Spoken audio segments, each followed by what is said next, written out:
एक बार एक राजा ने अपने राज्य के एक रास्ते पर एक बड़ा सा पत्थर रखवा दिए और खुद एक पेड़ के पीछे छुपकर उस रास्ते पर नजर रखने लगे। थोड़ी देर बाद उस रास्ते पर कुछ लोग आए और उस बड़े से पत्थर को देखकर वापस दूसरे रास्ते से चले गए।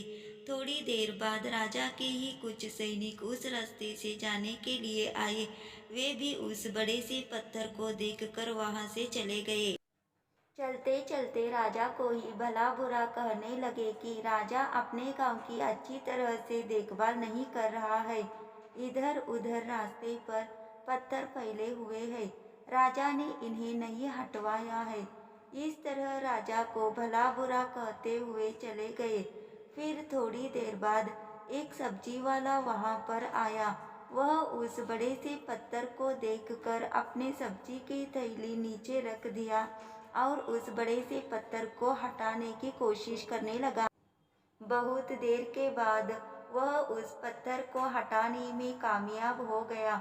वह सब्जी वाला जैसे ही उस पत्थर को हटाया, वहां पर उसे एक सोने के सिक्कों से भरा हुआ थैली दिखाई दिया और उसमें एक चिट्ठी लिखी हुई थी कि यह इनाम राजा की तरफ से पत्थर हटाने वाले को मिलेगा।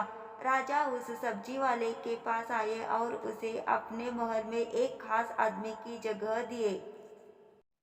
इस कहानी से हमें यह सीख मिलती है कि हमारे रास्ते में आने वाली मुश्किलें हमें बेहतर करके आगे बढ़ने की मौका देती है।